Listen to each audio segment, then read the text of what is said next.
মাঝে মাঝে কবরে যাবেন, কবরস্থানে দাঁড়িয়ে চিন্তা করবেন এই জায়গায় আমারও আসতে হবে।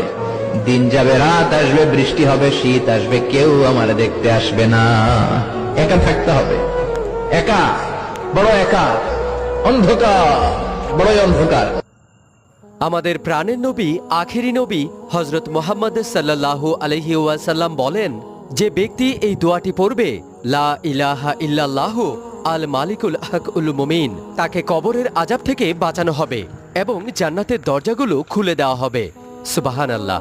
আমাকে সবকিছু ছেড়ে কবরে চলে যেতে হবে। ইন্না লিল্লাহি ওয়া ইন্না ইলাইহি রাজিউনের আওয়াজ চতুর্দিক থেকে শোনা যাবে। কুল্লু নাফসিন যায়িকাতুল মউত। যখন আমাকে আস্বাদন করতে হবে, আর নামাজ পড়ার টাইম পাবো না, চিৎকার করে চাইলেও একটা সিজদা দেওয়ার টাইম পাবো না। কি আফসোস, কি আফসোস, কি আফসোস আমাদের জন্য, যারা আজকে কবরে শুয়ে আছে, তারা রবের কাছে ফরিয়াদ করছে, মাওলা একটা সুযোগ দাও, দুনিয়াতে গিয়ে একটা নামাজ পড়ে আসি, একটা সিজদা দিয়ে আসি।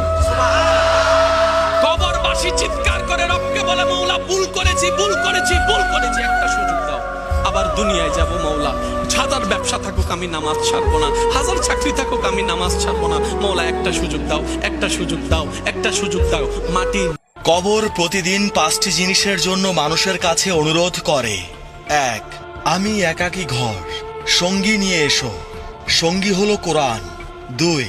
আমি অন্ধকার ঘর, বাতি নিয়ে এসো, বাতি হলো নামাজ। 3. আমি মাটির ঘর, বিছানা নিয়ে এসো, বিছানা হলো নেক আমল। 4. আমি সাপ বিচ্ছুর ঘর, বিষের ঔষধ নিয়ে এসো, ঔষধ হলো দান সাদকা। 5.